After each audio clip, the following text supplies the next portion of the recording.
Welcome to this week's Money Roundup. This past week we've been fundraising for our colleagues taking part in the Great North Run, and our senior partners will be doubling the amount raised. Runners such as Claudia will be representing a range of fantastic charities, and we wish everyone taking part the best of luck. We start this week with a look at demographics in Japan. They are facing a large population decline, with deaths now running well ahead of births. Bizarrely, in 2013, children's nappy sales in Japan were overtaken in volume terms by sales of adult diapers. What became apparent is that faster sales of higher priced items for an ageing adult segment of the economy isn't particularly helpful. It does nothing to pull an economy back from falling into a disinflationary abyss. The fact is that Japan's ageing population makes it extremely difficult for policymakers because older people save more and consume less. This makes the objective of generating inflation necessary, as Japan's policymakers are on a mission to force cautious older savers out of their cash holdings. Undeterred by the difficulty of this task, Japan's Prime Minister Shinzo Abe has put inflation at the centre of economic policy. The aim is to put up prices to cover increased wages. The higher input costs are then pushed along to the end consumer.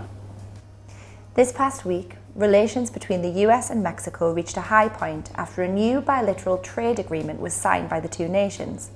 This agreement involved a compromise on autos, labour rules and some additional provisions. Relations had been fragile after Donald Trump's election victory, with the wall and trade deficit being divisive issues. Now, a preliminary deal has seen the North America Free Trade Agreement, NAFTA, updated, although Canada has been excluded from the party. The US and Mexico agreed that 75% of a product must be formed in either of the two countries to receive a tax-free treatment, which is 12.5% increase. In addition, both nations will require 40% to 45% of each vehicle to be made by workers that earn at least $16 per hour, in order to repel manufacturers looking to exploit low-paid Mexicans. This could be seen as another example of Trump's provoke and then negotiate tactics, which also came into play with Europe and to an extent China. Following the announcement last Monday, US stock markets, global currencies and commodities all rallied, with investors more at ease given the growing trade tariff rhetoric.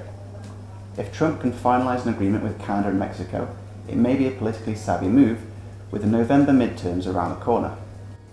And there was more good news for the US this past week, with their economy growing at a faster pace than initially thought in the second quarter, according to revised figures. The Commerce Department's second estimate for the April-June period put growth at an annualised 4.2%, slightly up from the previous figure of 4.1%. It was the best quarterly figure for nearly 4 years and put the economy on track to hit Donald Trump's goal of 3% annual growth.